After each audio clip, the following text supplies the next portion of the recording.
आप सभी को नमस्कार है। आप लोग कैसे हैं? उम्मीद करते हैं आप लोग बहुत ही अच्छे होंगे, शानदार होंगे, जबरदस्त होंगे और रोज मॉक टेस्ट जरूर दे रहे होंगे। अभी तक हम लोगों ने 38 मॉक टेस्ट का कंप्लीट डिस्कशन कर लिया है, तो प्ले लिस्ट में है, आप लोग जरूर खुद से एक बार अटेम्प्ट करिएगा। आज हम लोग ऐसे टॉपिक के बारे में डिस्कशन करेंगे जिससे आपके एग्जाम में और हर शिफ्ट में क्वेश्चन आएगा, यकीन मानिए, जिसका नाम है डीए। ठीक है, डीआई में कुछ भी अलग चीज नहीं है, हर एक चीज आप पढ़े हुए हैं। बस यहाँ पे क्या रहता है कि कुछ आपको डायग्राम दिया रहेगा, उस डायग्राम में डाटा दिया रहता है, लैंग्वेज में दिया रहेगा, उस लैंग्वेज को कन्वर्ट किया रहेगा उस डायग्राम में। उस डायग्राम को अगर आप समझ लेते हैं तो क्वेश्चन बहुत आसानी से कर लेंगे। तो आज के सेशन में हम लोग क्या करेंगे, एक क्वेश्चन बहुत आराम से बेसिक रूप से समझेंगे, जो बिगिनर होगा उसे भी समझ में आएगा। फिर उसी में हम लोग कैलकुलेशन भी देखेंगे कि एग्जाम में कैसे कैलकुलेट करें। फिर नेक्स्ट क्वेश्चन से अपना स्पीड बढ़ाएंगे। तो उम्मीद करते हैं आप सभी लोग कॉपी और पेन लेके बैठेंगे और हर क्वेश्चन का जवाब बहुत ही जल्दी देंगे। कैलकुलेशन आपका फास्ट होना चाहिए। तो चलिए, आप सभी का स्वागत करते हैं रितेश झा मैथ चैनल पे। तो चलिए अपना सेशन स्टार्ट करते हैं। पहला क्वेश्चन है, पढ़िए इस क्वेश्चन को एक बार खुद से समझने का कोशिश करिए क्या होगा। देखिए, फर्स्ट क्वेश्चन में क्या दिया गया है कि नीचे दिए गए बार ग्राफ में, नीचे जगह नहीं है इसलिए इस ग्राफ को यहां पे दर्शाया गया है। ग्राफ के आधार पर 2004 से 2008 तक मोबाइल फोन की बिक्री में हुई लगभग प्रतिशत वृद्धि की गणना कीजिए। हमसे क्वेश्चन पूछा गया है 2004 से 2008 तक मोबाइल फोन के बिक्री में कितने प्रतिशत की वृद्धि हुई है, ये बताना है। ये क्वेश्चन है, लेकिन उससे पहले इस ग्राफ को बहुत आराम से ये पहले क्वेश्चन में समझ लेते हैं। जो जानता है डीए, अभी आप क्वेश्चन को देखेंगे फिर बताएंगे अप्रोच हमें ऐसा एग्जाम में अप्लाई करना है। पहला क्वेश्चन बिगिनर और हर एक के लिए रिवीजन के तौर पे देख लीजिए। देखिए इसमें क्या क्या दिया गया। जब इस ग्राफ को देखेंगे तो एक ये, इसे हम बोलते हैं हॉरिजॉन्टल लाइन, इसे बोलते हैं वर्टिकल लाइन बोलते हैं। इस ग्राफ को हम क्या बोलते हैं, बार ग्राफ बोलते हैं। ये ग्राफ बता रहा है सेल ऑफ मोबाइल फोन। ये जो ग्राफ दर्शा रहा है इसमें ये बता रहा है कि हर एक साल कितने फोन बेचे गए हैं, किस में, इन लाख में। ये जो वर्टिकल लाइन है, ये जो लाइन है वर्टिकल, इसमें ईयर बताया गया है। 2000 में कितने फोन बिके हैं, 2002 में कितने बेचे हैं, 2004 में कितने बेचे हैं, 2006 में, 2008 में, यहाँ पे ईयर बताया गया। और ये जो हॉरिजॉन्टल लाइन है यहाँ पे ये बताया जा रहा है क्वांटिटी, 2000 में कितना फोन बेचा गया है ये बताया जा रहा है 40। यहाँ पे ग्राफ टच कर रहा है तो ये मतलब कि 40। और हर एक फोन कितने में, किस में बेचे जा रहे हैं, लाख में। इसका मतलब 2000 में 40 लाख। अगर अब 2002 की बात करें तो देखेंगे यहाँ से 2002 में जा रहे हैं, हॉरिजॉन्टल लाइन को कहाँ टच कर रहा है, यहाँ पे कर रहा है। ये लाइन क्या है, 50 है, मतलब कि 50 लाख टेलीफोन बेचे होंगे। इसी तरह 2004 में 30 और 40 के बीच में है। एग्जाम में यहाँ पे लिख देगा आपको 35, नहीं तो ग्राफ दे देगा यहाँ पे बीच में एक लाइन दे देगा कि मतलब कि इस बीच में क्या है, 5 है, 10 है दोनों के बीच में गैप, तो बीचों बीच कितना होगा, 5। इसका मतलब ये क्या होगा, 3500 होगा। इसी तरह आप 2006 का भी बता सकते हैं 55, और 2008 में कितना, 70 हो गया। ये समझ गए। हमें यहां से ये पता चल गया है कि 2004 में और 2008 की बात कर रहा है। इसका मतलब कि 2004 में कितना सेल फोन बेचा गया था, 35 लाख में बोला जा रहा है ना, 35 लाख। लेकिन हम क्यों लाख लिखे, क्योंकि हमें परसेंटेज में बताना है तो अननेसेसरी लिखना होगा, क्योंकि परसेंटेज में एक्चुअल डाटा तो हम लेते नहीं हैं। ठीक है, तो वो लाख नहीं लिखेंगे, टाइम बर्बाद हो जाएगा। ऑप्शन में अगर एक्चुअल डाटा दिया रहता, कितने लाख डिफरेंस अगर पूछ लेता, तब हम लाखों की बात करते। और उस टाइम में भी यहाँ पे 35 लाख नहीं लिखते, यहाँ पे 70 लाख नहीं लिखते। हम क्या करते, 70 और 35 का डिफरेंस करते तो 35 आता, बोलते 35 लाख सेलफोन ज्यादा बेचे गए। 2008 में कितना बेचा गया है, 70 बेचा गया। हमसे पूछा जा रहा है कि 2004 से 2008 में कितना ज़्यादा बेचा जा रहा है, प्रतिशत में बताना है। आप बोलेंगे 35 ज़्यादा बेचा जा रहा है 2008 में। किस पे कंपेयर कर रहे हैं 2004 से, तो डिवाइड बाय 35। परसेंटेज बताने के लिए 100% से क्या करेंगे, गुना कर देंगे। ये कितना हो जाएगा 100%। बोलेंगे ऑप्शन बी हमारा बिल्कुल सही है। ठीक है, लेकिन ये बताइए एग्जाम में क्या हमें ये करना है? परसेंटेज तो आप बेसिक्स जानते हैं, और परसेंटेज के कितने क्वेश्चन अर्थमेटिक आपने पूरा कंप्लीट कर लिया है। बोलेंगे सर हमें पता है आप क्या कहना चाहते हो। जब सर परसेंटेज ही बताने तो एक्चुअल डाटा क्यों ले? यहाँ पर हो सकता था कि कुछ ऐसा रहता 799 रहता, यहाँ पर 799 का डबल रहता, तो लिख के घटाने में टाइम लगता, तो रेशियो ले लेंगे ना। 35 और 70 का रेशियो कितना होगा, 1:2। इसका मतलब क्या होगा, मौखिक तौर पे आप क्या सोचेंगे, 2004 में अगर 1 यूनिट मोबाइल बेचा गया होगा, एक फोन बेचा गया होगा, तो 2008 में कितना बेचा जाएगा? बोलेंगे 2 फोन बेचा जाएगा। रेशियो का मतलब है 2001 में 2004 में 1, तो 2008 में 2। हमें परसेंटेज बताना है। क्यों यहां से 1 बढ़ाएं? जब 1 है तो यहां पे 2 जीरो चिपका देंगे, ये 2 जीरो हो गया। मतलब कि अगर 2004 में 100 फोन बेचा गया होगा तो 2008 में 200 बेचा गया होगा। कितना ज्यादा? परसेंटेज तो 100 पे बताते हैं, तो बेस अगर 100 है, हम बोलेंगे कितना ज्यादा 100, तो मौखिक तौर पे बोलेंगे कि 100%। क्योंकि जब परसेंटेज बताते हैं तो बेस हमें क्या मानते हैं, 100 मानते हैं, तो हमारा आंसर क्या हो जाता, 100% बिल्कुल सही होता। अब चलिए अपना थोड़ा सा स्पीड बढ़ाते हैं। देखिए ये ग्राफ दिया गया है, क्वेश्चन दिया गया, इस क्वेश्चन के डाटा को समझते हैं। क्या दिया गया? दिए गए आरेख का अध्ययन करें और दिए गए प्रश्न का उत्तर दीजिए। क्या दिया गया है? इस बार ग्राफ के बारे में क्या इंफॉर्मेशन दिया है? ए, बी और सी अलग अलग शहर हैं, और दिए गए आंकड़े वहां होने वाली दुर्घटनाओं की संख्या है जो संबंधित वर्ष 2000, 2005, 2010 और 2015 में हुई थी। एक बार फिर से रिपीट करते हैं, क्या हम समझे थे? हॉरिजॉन्टल लाइन में क्या रिप्रेजेंट किया है और वर्टिकल लाइन में क्या रिप्रेजेंट किया है? हॉरिजॉन्टल लाइन में रिप्रेजेंट किया गया हर एक साल बताया गया है, और वर्टिकल लाइन में क्या बताया गया, कितने दुर्घटना नंबर दिया गया है, 0, 100, 200, 300, 400 ऐसे करते हुए 800 दिया गया है। ठीक है, अब देखिए ये जो साल और ये नंबर दिया गया, ये क्या बता रहा है कि जैसे शहर ए है, शहर ए को ब्लैक कलर से डिनोट किया गया है, शहर बी को रेड कलर से डिनोट किया गया है, और शहर सी को ब्लू कलर से डिनोट किया गया है। इसका मतलब अगर हमसे कोई पूछे कि 2000 में कितने आदमी का दुर्घटना हुआ था, किस में? शहर ए में। अगर अब आपको ये नहीं भी दिया रहे तो आप इस ग्राफ से बता देंगे कि 2000 में शहर ए की बात कर रहा है, ये ग्राफ ब्लैक कलर रिप्रेजेंट कर रहा है। इसका मतलब कि शहर ए में कितना हुआ होगा? ये देखिए 2000 में किस लाइन को टच कर रहा है, 400 को, तो 2000 में कितना शहर ए में दुर्घटना हुआ होगा, 400। इसी तरह अगर हम पूछे कि 2005 में कितना हुआ था, तो बोलेंगे 600 हो रहा है। 2010 में शहर ए में ब्लैक ग्राफ, शहर ए में कितना दुर्घटना हुआ था, बोलेंगे 500 हुआ था। अगर हम पूछे 2015 में कितना हुआ था शहर ए में, बोलेंगे सर देखो 500 और 600 के बीच में है, ये मतलब कि 550 लोगों का दुर्घटना हुआ था। इसी तरह हम हर एक ग्राफ को समझ लेंगे। अब आते हैं क्वेश्चन में क्या दिया गया।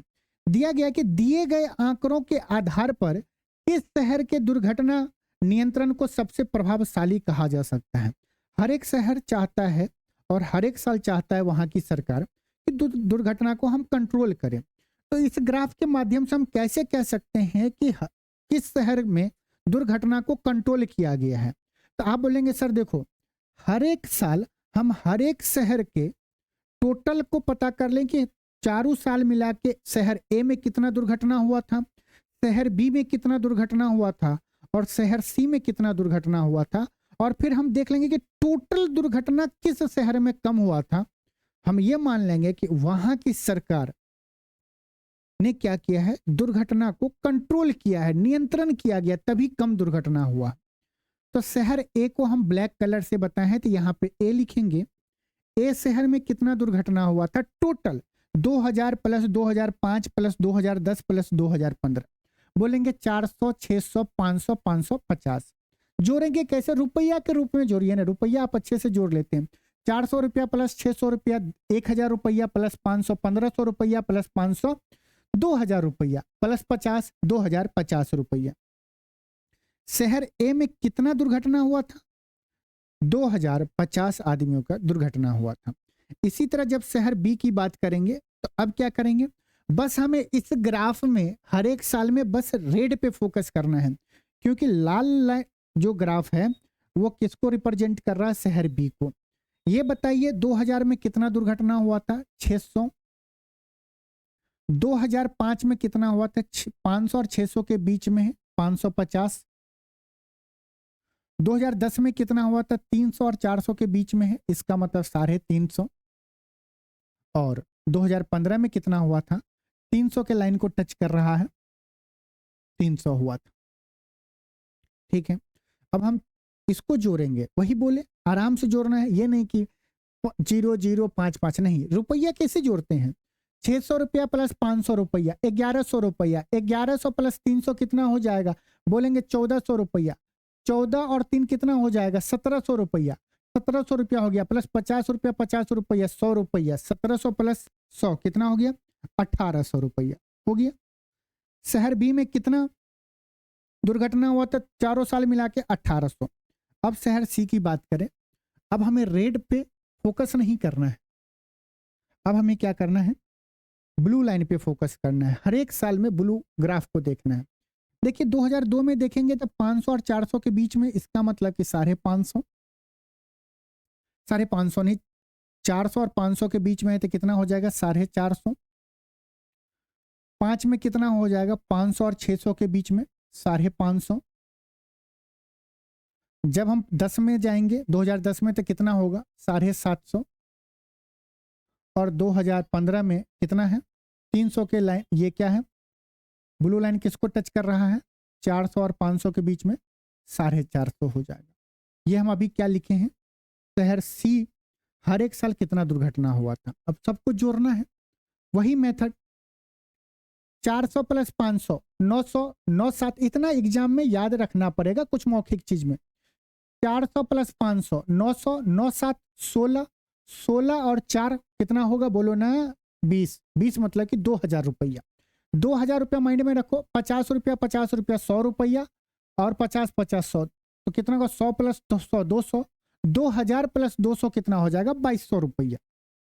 मतलब कि शहर सी में कितना दुर्घटना हुआ था? 2200। अब ये टोटल हमें पता चल गया कि शहर ए में चारों साल में 2050, शहर बी में चारों साल में 1800 और शहर सी में 2200। इस शहर में सबसे कम दुर्घटना हुआ था, बोलेंगे शहर बी में। इसका मतलब कि शहर बी के जो सरकार थे वो क्या कर रहे थे? कंट्रोल कर रहे थे अपने शहर की दुर्घटना को। उम्मीद करते हैं समझ में आ गया होगा। नेक्स्ट क्वेश्चन चलिए, बताइए इस क्वेश्चन का। सेम ग्राफ है, सेम डाटा है। नेक्स्ट क्वेश्चन में क्या दिया गया? किस शहर में औसतन सबसे अधिक संख्या दुर्घटनाएं होती है? ग्राफ के जब क्वेश्चन, जब डीआई के क्वेश्चन करें तो आप रफ ऐसे जगह पे करें जहां पे जो डाटा पहले क्वेश्चन में इस्तेमाल किए हैं वो अगर अगले क्वेश्चन में इस्तेमाल करने को मिले तो आपको पता रहे कि हम कहां लिखे हुए हैं। अब देखिए औसतन सबसे अधिक संख्या दुर्घटना हुए, एवरेज कैसे निकालते हैं? शहर ए में 4 साल में कितने दुर्घटना हुए थे? डिवाइड बाय 4 करते हैं। बी में टोटल कितना दुर्घटना हुआ था? डिवाइड बाय 4 करते हैं। सी में कितना टोटल दुर्घटना हुआ था? उसमें 4 से डिवाइड करते क्योंकि 4 साल की बात कर रहा है, तो एवरेज निकालते। फिर आप यहाँ पे मत जोड़ने लगेगा, आपको माइंड में रखना है या जहां रफ किए होंगे यहाँ पे आपको डीआई के क्वेश्चन में स्पेशली वहां पे डाल देना है कि डीआई का कैलकुलेशन कर रहे हैं।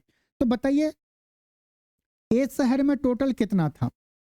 बोलेंगे 2050। देखिए ना 2050, बी में 1800, सी में 2200। बी में कितना? 1800 और सी में कितना? 2200। यही है? बोलेंगे बिल्कुल। हमसे पूछा जा रहा है किस शहर में औसतन सबसे अधिक संख्या में दुर्घटनाएं हुए थे, मतलब डिवाइड बाय 4 करना है। हम क्या बोल रहे हैं? इसमें भी डिवाइड बाई 4 करेंगे, इसमें डिवाइड बाई भी 4 करेंगे, इसमें भी डिवाइड बाई 4 करेंगे, तभी तो एवरेज निकलेगा निकलेगा।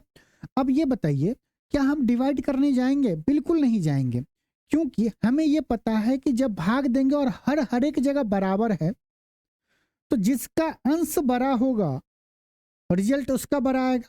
मतलब कि एवरेज किसका बड़ा आएगा? बोलेंगे सबसे बड़ा सी का एवरेज आएगा ग्रेटर देन, उसके बाद किसका आएगा? ए का अंश बड़ा है तो ए का आएगा, फिर किसका आएगा? बी का आएगा। अगर हमसे सबसे छोटा भी पूछ लेता तो हम बोलते कि बी शहर का एवरेज सबसे कम होगा और सी शहर का एवरेज सबसे ज्यादा है। ऑप्शन बी हमारा बिल्कुल सही है। क्यों हम 2200 में 4 से भाग देंगे फिर निकालेंगे? क्यों 2050 में 4 से भाग देंगे? जब हर एक जगह बराबर है तो जिसका अंश बड़ा उसका वैल्यू बड़ा हो जाएगा। आइए इस क्वेश्चन को पढ़िए।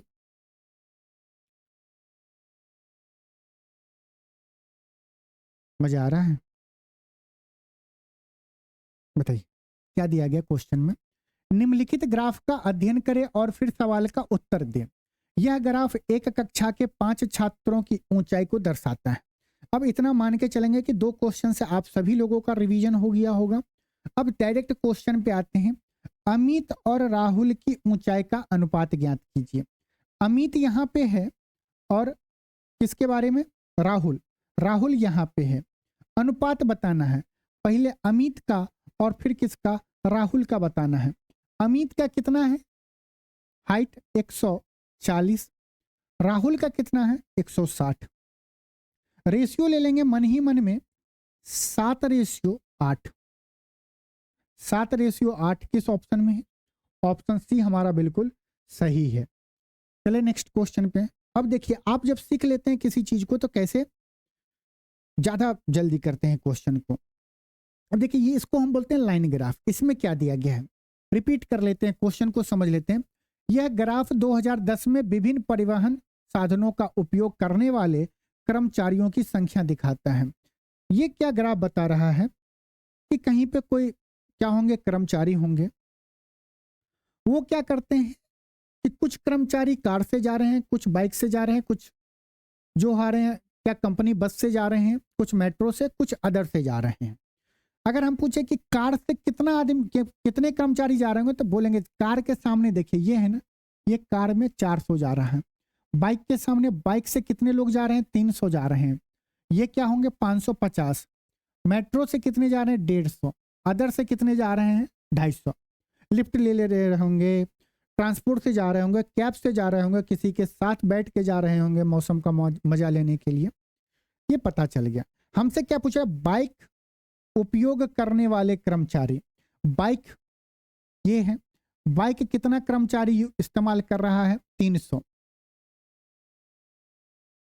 300 कर्मचारी इस्तेमाल कर रहे हैं। और मेट्रो उपयोग करने वाले कर्मचारियों के बीच का अनुपात बताना है। मेट्रो कितना कर रहा है? 150 कर रहा है। 150 कर्मचारी मेट्रो इस्तेमाल कर रहे हैं। रेशियो क्या होगा? 15 दूने 30, 2:1। ऑप्शन कौन सा होगा? ऑप्शन बी हमारा बिल्कुल सही है। लेटेस्ट एलपी में पूछा गया, देख रहे हैं। आइए, मजा आ रहा है। कुछ क्वेश्चन क्या इसी में एग्जामिनर और क्या क्या बना सकता है? क्या कुछ क्वेश्चन इसी में ऐड ऑन करके आपसे पूछें? अगर बोलेंगे तो, नहीं तो जैसा क्वेश्चन है वैसे ही चलने देते हैं। ग्राफ दिया गया, यह ग्राफ विभिन्न, बस आपको यह पढ़ना है कि यह ग्राफ किसके बारे में बताया जा रहा है। यह ग्राफ विभिन्न स्कूल के बाद की गतिविधियों में शामिल छात्रों की संख्या दिखाता है। यह ग्राफ क्या बता रहा है कि जब स्कूल खत्म हो जा रहा है तो जो स्टूडेंट होंगे वो किन किन गतिविधियों में शामिल होते हैं। जैसे स्पोर्ट्स में 25 स्टूडेंट, स्टडी में 15, डांस में 10, योगा में 15 और वाचिंग में 200। आप कुछ भी वॉच कर रही होगी या कर रहा होगा। दिया गया है खेल और योग में भाग लेने वाले छात्रों की औसत संख्या कितनी है? खेल और योगा, इस खेल स्पोर्ट यहाँ पे है 25 और योगा में कितना है? 15। स्पोर्ट प्लस योगा कितना हो जाएगा? 40। एवरेज मतलब कि 2 आदमी की बात किया जा रहा है, डिवाइड बाई 2, 40/2 20 हो जाएगा। ठीक है, ये तो एएलपी में पूछा गया है। अच्छा, कुछ क्वेश्चन यहीं पे आप हमें जवाब दीजिए, एग्जाम में कहीं आपसे पूछ ले, आपसे जैसे यही सेम ग्राफ है, आपसे ये पूछ ले कि ये बताइए कि जितने छात्र खेल रहे थे और जितने छात्र वाचिंग कर रहे थे, देख रहे थे, उनके बीच में परसेंटेज डिफरेंस कितना है, कि कितने कम लोग वाचिंग कर रहे थे कंपेयर टू स्पोर्ट्स का। आप बोलेंगे सर देखो, खेल रहा था 25 आदमी, वाचिंग कर रहा था 20, कितना कम है? बोलेंगे कि 5 कम है। 5 किस पे कम है? 25 पे कम है, तो 100 पे कितना होगा? 25, 5 से जाएगा 20% हो जाएगा, सब बोल देंगे। लेकिन हम देखिए, हम क्या बोल रहे हैं आपको, मेरी बात को समझिए। परसेंटेज हमेशा 100 में निकालते हैं। देखिए 25 से 20 हो रहा है ना, बोलेंगे हाँ सर। या तो एक है कि रेशियो ले लीजिए, 5-4 का हो जाएगा, या हम बोले जब हम परसेंटेज बताते हैं तो बेस 100 ही बताते हैं। डाटा जब सेम है तो हम 25 को 100 बना लेंगे, तो ये कितना हो जाएगा? 80 हो जाएगा। मतलब कि अगर 100 आदमी खेल रहा होगा तो 80 आदमी क्या कर रहा है? वाचिंग कर रहा है। कितना कम कर रहा है? 100 से 20 कम कर रहा है। मतलब कि परसेंटेज बताने के लिए हम बेस हमेशा 100 लेते हैं, तो बोल नहीं देंगे कि 20%। ये हो गया। अब देखिए, इसी क्वेश्चन में आपसे क्या पूछ सकता है? 2 को मिला के बोल सकता है, ये बताइए स्टडी और योगा दोनों में जितने वो छात्र का हमें बताइए परसेंटेज कितना कम है कि पढ़ने वाले और योगा करने वाले दोनों छात्र को जोड़ दे, लैंग्वेज में दिया रहेगा, तो टोटल स्टडी और योगा कितना है? 30 है। और डांस कितना कर रही है? 10। हमें बताना है कि ये इसका कितना परसेंट है, ये इसका कितना परसेंट है। तो आप बोलेंगे सर देखो 300 और 10 है, ये क्या है? स्पोर्ट, स्टडी और योगा का सम है, 15 + 15 30, और ये क्या? डांस का है। तो कितना परसेंट है पूछ लेगा, हम कैसे निकालेंगे? बोलेंगे सर देखो ना, अगर हम इसमें 10 बना लें, 3 से भाग दें, तो ये क्या हो जाएगा? 10/3 हो जाएगा। और परसेंटेज बताना है 100, यहाँ पे 0 बना देंगे। 100/3 कितना होता है? 33 सही, 1/3 परसेंटेज। आपको ऐसे कैसे करते हैं? रेशियो लेते हैं इसका, 0 से 0 काटते हैं। डांस एक स्टूडेंट कर रहा है, और टोटल कितना? स्टडी और योगा कितना करना है? 3, 100, ये हो जाता 33 सही, 1/3 परसेंटेज। इस टाइप के कुछ क्वेश्चन पूछेंगे एग्जाम में, हो सकता है आपके एग्जाम में पूछ ले। सेम ग्राफ रहेगा, हो सकता है डाटा इस हिसाब से आपसे पूछ सकता है। आइए नेक्स्ट क्वेश्चन, क्या दिया गया है? Study the given graph and answer the question that follows. ये ग्राफ किसके बारे में? Marks of Devi in different subject. Devi नाम की एक कन्या थी जिनका मैथ में 40 मार्क्स आ रहे थे, इंग्लिश में 25, पंजाबी में 45, हिस्ट्री में 35 आ रहे थे। और हमसे पूछा जा रहा है क्या?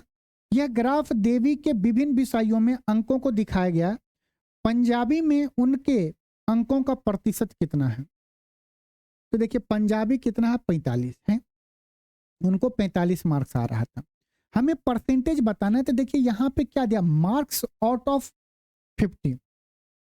मतलब देवी को 50 में, पंजाबी में 45 मार्क्स आया, 50 में कितना आया है? 45 मार्क्स आया है। परसेंटेज बताने के लिए 100 से गुना करते हैं, 50 दूनी 100, 90% हो जाएगा, हो जाएगा। यहीं पर डाटा कुछ और रहता तो मामला गंभीर होता। अब इसी क्वेश्चन को कैसे कर, हमें ये दिया गया 50 में उसको कितना मिला? 45। परसेंटेज बताने के लिए 100 बेस लेते हैं, तो 50 का डबल 100, तो 100 में इसको कितना मिलेगा? 90 परसेंटेज। अगर यहीं पे मान लीजिए कि दो आदमी का पूछ लेता या ये पूछता कि देवी को जो पंजाबी में जितने मार्क्स मिल रहे हैं, इंग्लिश से कितना परसेंट ज़्यादा मिल रहा है। फिर वही क्वेश्चन, इंग्लिश में 25 मिल रहा है और पंजाबी में 45 मिल रहा है। 100 बना लेते हैं। अगर इंग्लिश में उसे 100 मिलेगा तो पंजाबी में कितने मिले होंगे? 4 गुना करेंगे, 90, 180, 80% ज़्यादा मार्क्स। बस आपको ये, क्योंकि देखिए हम क्या किए हैं, 100 में 180 मिल रहा है, कितना ज़्यादा? 80 ज़्यादा मिल रहा है। किस पे? 100 पे। परसेंटेज बताने के लिए 100 से परसेंट से गुना करते हैं। 100 से 100 चला गया, ये क्या हो गया? 80%। आप क्या करते? 45 को घटाते 25 में से, इसका अंतर कितना है? मतलब 20 ज़्यादा है। हम क्या बोलते हैं, 20 कितने पे ज़्यादा है? 25 पे ज़्यादा है। परसेंटेज बताने के लिए 100 से गुना करते हैं, तो 25 चौका 100, 20 चौका 80, 80% आता। ये सब कुछ ऐसे क्वेश्चन है जो एग्जाम में लेटेस्ट में तो नहीं पूछा गया है, लेकिन आपके एग्जाम में पूछा जा सकता है, क्योंकि इस टाइप के क्वेश्चन एग्जाम में बनते हैं डीआई में। आइए नेक्स्ट क्वेश्चन देखिए, ये क्वेश्चन क्या दिया गया है। देखिए, इस क्वेश्चन को करने से पहले एक ऑप्शन यहां पे गलत है, तो उस ऑप्शन को हम लोग सही कर लेते हैं। ऑप्शन बी में क्या है, इसको आप करेक्ट कर लीजिए। ये है, ये यहाँ पे है 60। अब क्वेश्चन को पढ़िए और जवाब दीजिए। यह तालिका मेरी और पेरूल द्वारा इतिहास और भौतिक में प्राप्त अंकों का प्रतिशत दिखाती है। ठीक है, ये दिया गया है, ये टेबुलर फॉर्म में है। बोला जाएगा मेरी ने इतिहास में कितने अंक प्राप्त किए हैं, प्रतिशत में बताना है। ये परसेंटेज में बताया जा रहा है। कितना हो जाएगा? मैरी को 60। ऑप्शन कितना आसान है, ऑप्शन बी हमारा बिल्कुल सही होगा क्या? नहीं होगा। पूरे क्वेश्चन को पढ़िए, क्या दिया गया? प्रत्येक 700 मतलब कि 75 में से आ रहे हैं। हमें क्या बोले, मैरी ने इतिहास में कितने अंक प्राप्त किए हैं, अंक पूछा जा रहा है ना। ये परसेंटेज में बताया, मैरी को हिस्ट्री में 60%, फिजिक्स में 64%, पेरुल को 54% और 70%। मैरी का पूछा जा रहा है 60%। 60% किसका, कितने का पेपर हुआ था? अगर 100 का पेपर होता तब ना बोलते 60 मार्क्स आए हैं। यहाँ पे पेपर ही 75 का है, तो 75 का 60% होगा, निकाल लेंगे आप। लेकिन देखिए 75 का 60% आप कैसे निकालेंगे पता है? आप बोलेंगे 75 गुना 60/100 कर देंगे, करेंगे। ये काटेंगे 2 से, ये काटेंगे 5 दूनी 10, 3 दूनी 6, ये काटेंगे 15 5 75, ये काटेंगे 15 तिया 45, बोल देंगे आंसर। आप खुश हो जाएंगे। यहाँ पे कैलकुलेशन का आपको इस्तेमाल कैसे करना है, हमें क्या निकालना है? 75 का 60% यही निकालना है।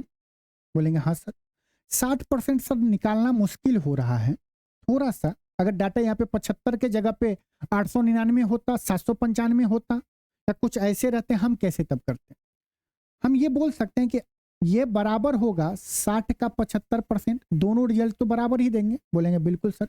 अब मौखिक तौर में सोचिए कि 75% को हम क्या लिख सकते हैं? बोलेंगे 25% प्लस 50% लिख सकते हैं। ये बताए 60 का 50%, किसी संख्या का 50% मतलब कि आधा, ये कितना हो जाता? 30 जमा ये मन में हो सकता है। 50% का आधा 25% है, मतलब 30 का आधा 15, मन में कर देते कि कितना होता? 45। ये हो गया एक मेथड। दूसरा मेथड क्या हो गया? आपको क्या करना है कि इसी क्वेश्चन को 60 का 75% जब निकालना हो तो ये मन में सोचिए 25% कितना होता है? 1/4। तो 75% कितना होगा? 3/4। इससे काटेंगे, ये कितना हो जाएगा? 15 चौका 60, 15 तिया 45। या आप यहीं से कर सकते थे कि 75 गुना ये 60 क्या 20 का मल्टीपल है। 20% क्या होता है 1/5 होता है। तो 20 तिया 60 तो ये हो जाएगा 3/5। 15 पच्चा 75, 15 तिया 45। हर अप्रोच आपको पता होना चाहिए कैलकुलेशन के टाइम में। आइए बताइए इस क्वेश्चन का जवाब। अब बताते हैं। जो स्टूडेंट बोल रहा था ना सर बेसिक क्वेश्चन आता है, ये बेसिक ही है। किसमें पूछा गया? आरआरबी टेक्नीशियन ग्रेड 3 में पूछा गया है। क्या होगा आंसर? दिया गया विभिन्न राज्यों में क्या दिया गया? Study the following table and answer the question. Number of candidates appeared and qualify in A competitive examination from different state over the years। क्या दिया गया है? ये ईयर है, state A B C D है। 2020 में अपीयर्ड स्टूडेंट हर एक state से इतने हैं और उस स्टेट से क्वालिफाई कितने हैं ये हैं। उसी तरह 2021 में है। ठीक है, हमसे क्या पूछा जा रहा है कि 2020 से 2021 तक इस राज्य में योग्य छात्रों का प्रतिशत नहीं बदला है। योग्य मतलब कि क्वालिफाइड स्टूडेंट का परसेंटेज नहीं बदला है। अब आप क्या करेंगे पता है? इन जनरल ये निकालेंगे 2020 में स्टेट ए में कितने परसेंट क्वालिफाई हुए थे, स्टेट बी में कितने परसेंट क्वालिफाई हुए थे, स्टेट सी में कितने परसेंट क्वालिफाई हुए थे, स्टेट डी में कितने परसेंट क्वालिफाई हुए थे। इसी तरह निकालेंगे 2021 में स्टेट ए में कितने परसेंट हुए थे, बी में कितने हुए थे, सी में कितने हुए थे, डी में कितने हुए थे। फिर आप देखेंगे कि किस स्टेट का परसेंटेज इक्वल है 2020 और 2021 का। ऐसे ही करेंगे। मन में ऐसे ही सोच रहे हैं ना? सही बताइएगा। एग्जाम में क्या इतना, अगर आप 500 का 100% निकाल लेंगे बहुत अच्छी बात है। 800 का 250% निकालना थोड़ा सा मुश्किल होगा। 600 का 150% निकालना थोड़ा सा मुश्किल होगा। तब हम क्या करेंगे? हमसे ये पूछा जा रहा है ना कि कितने परसेंट, मतलब कि दोनों में परसेंटेज को हमें चेक कर रहा है कि किस स्टेट का परसेंटेज दोनों साल इक्वल रहे हैं। बोलेंगे सर आराम से ले लो ना, 2020 और 2021 का रेशियो ले लो। अरे जब परसेंटेज बताना है तो हम रेशियो से भी निकाल सकते हैं। बोलेंगे बिल्कुल सर, ये 2020 में एपियर और क्वालिफाई, इसी तरह हम लिख लेते हैं एपियर और क्वालिफाई लिख लेंगे। अब देखिए स्टेट ए की बात कर रहा है। स्टेट ए में क्या है? एपियर 500 हो रहे हैं तो क्वालिफाई कितना हो रहा है? 100 हो रहा है। क्या रेशियो हो जाएगा? 5:1 का। अगर हम 2021 की बात करें तो क्या हो जाएगा? 0 से 0 कट जाएगा, 4:1। 15 चौका 60 हो जाएगा। बोल सकते हैं आप 4:1 होगा। बोलेंगे बिल्कुल सर। जब हम बी शहर पे जाएंगे रेशियो क्या होगा? 2 0 से 2 0 कट जाएगा, 3:2। 3 क्या होंगे? 1 का। इसमें क्या होगा? 0 से 0 कट जाएगा, 16 पंच 80, 25 25, यही हो जाएगा ना, 16:5। सी में क्या होगा? बोलेंगे 0 से 0 कट गए, 8 पंच 40, 8:1। और यहां पे क्या होगा? 5:1 हो जाएगा। डी में क्या होगा? 0 से 0 कट जाएगा, देखो 5:, अरे देखो ये 0 से ये 0 कट गया, 6 से काटेंगे, 6 पंचे 30 होगा, 5:1 हो गया। और 2021 में 0 से 0 काटेंगे, 8 पंचे 40, ये क्या आया है? 5:1 आया, आ गया है। अब हमें क्या करना है कि परसेंटेज चेक करना है। ठीक है, अब आप हमें एक बहुत प्यारी सी बात बताइए, क्या हम यहाँ पे हर एक का परसेंटेज निकालेंगे? ना जी ना। रेशियो क्या बता रहे? क्वालिफाइंग बता रहे किस राज्य किस राज्य में योग्य छात्रों का प्रतिशत नहीं बदला है। इसका मतलब कि हम अगर निकालना चाहें क्वालिफिकेशन का परसेंटेज तो हम क्या बोलेंगे, ए नीचे रहेगा ऊपर में क्यू रहेगा। जैसे ए शहर में 2020 में कितने परसेंट हुए थे, तो आप बोलेंगे 1/5 20% होगा। ठीक है, यही होगा। अब आप कॉमन सेंस लगा के बताइए कि किस शहर का परसेंटेज नहीं बदला है। आप कैसे बोल सकते हैं, ये ग्राफ को देख, ये रेशियो को देख के आप बोलेंगे सर देखो, जिसका आधार सेम हो जाएगा, यहां पे आधार 5 होगा, यहां पे आधार 4 होगा। जब बेस सेम नहीं है तो परसेंटेज कैसे इक्वल होगा? ऑप्शन ये नहीं होगा, क्योंकि ये हो गया 20%, ये हो गया 25%। बेस सेम होना चाहिए। यहां पे जो एपियर होंगे 3 यूनिट नीचे में होगा आधार में, हर में, यहां पे 6 होगा, ये भी नहीं होगा। यहां पे नीचे में 8 होगा, यहां पे 5 होगा, ये भी नहीं होगा। यहां पे नीचे में 5 होगा, आधार में 5 होगा, हर में 5 होगा, और यहां पे भी हर में 5 होगा। ऑप्शन डी हमारा बिल्कुल सही होगा। निकाल के देखो, यहां पे 20% और यहां पे भी 20%, मतलब कि शहर डी में 2020 और 2021 में क्वालिफाइंग वाला जो क्वालिफाई स्टूडेंट किए हैं, योग्य स्टूडेंट का परसेंटेज बिल्कुल भी चेंज नहीं किया, दोनों जगह पे 20%। ठीक है, फिर से देखिएगा, बताइए 2021 में बिक्री के प्रतिशत के रूप में मुनाफा कितना था?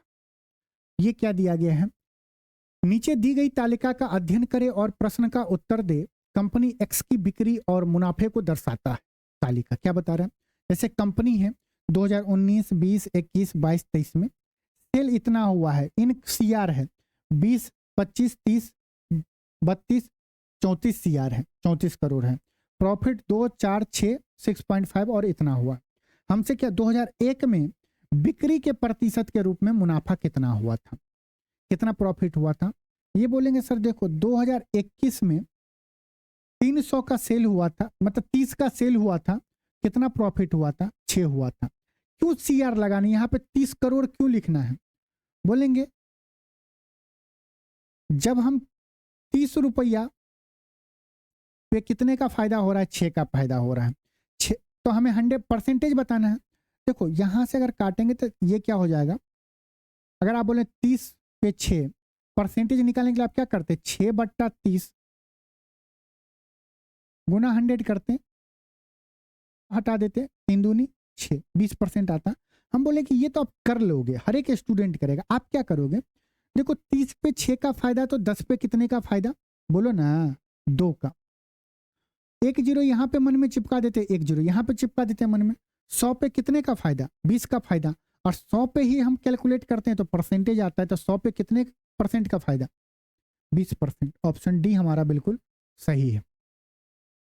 आइए क्वेश्चन नंबर 10 क्या दिया गया, नीचे दी गई बार ग्राफ का अध्ययन करें और निम्नलिखित प्रश्न का उत्तर दीजिए। क्वेश्चन में दिया गया cancer case over the year, ये ईयर बता रही है 2017 में इतने 43,000 लोग क्या हुए, कैंसर केस थे। 2018 में ये था, इसी तरह दिया गया था। हमसे क्या पूछा, कैंसर के मामलों की औसत संख्या क्या है, ये बताइए। कैंसर के मामलों की औसत संख्या, औसत कैसे निकालेंगे? हर एक साल कितने कैंसर के पेशेंट थे, सबको जोड़ेंगे, डिवाइड बाय 1, 2, 3, 4, 5, 6, डिवाइड बाय 6 करेंगे, आंसर आ जाएगा। यही करेंगे।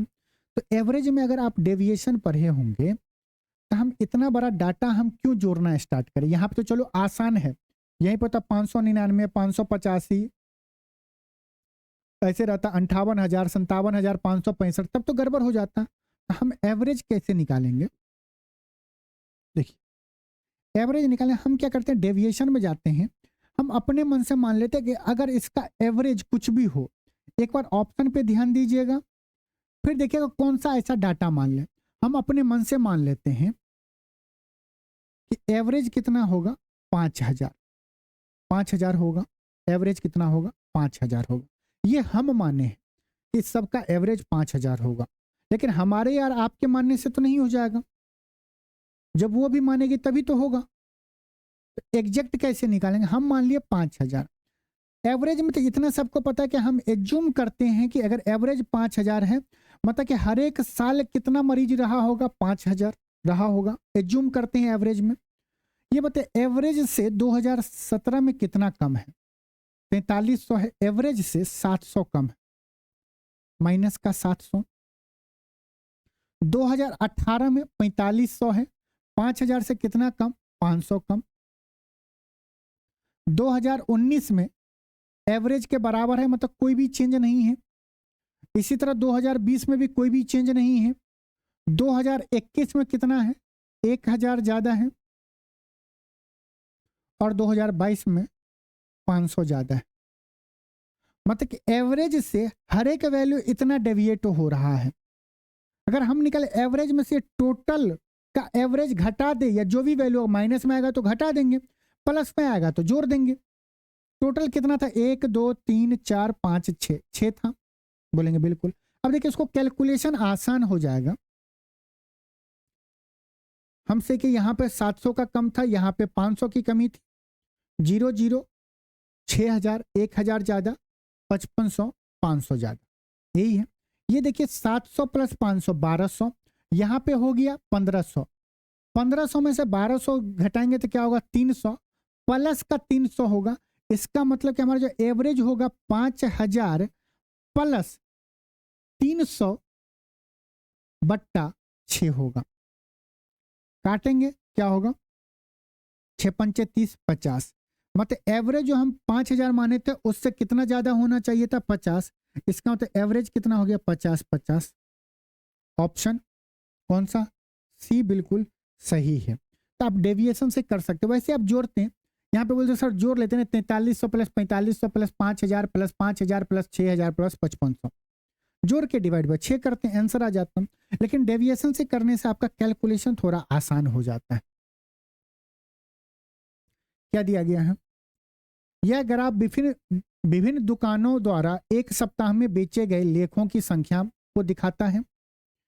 हमसे क्वेश्चन में क्या पूछा? दुकान सी ने, दुकान सी यहाँ पे है, दुकान सी ने दुकान बी से कितना प्रतिशत अधिक, दुकान बी से कितना प्रतिशत अधिक लेख बेचा है।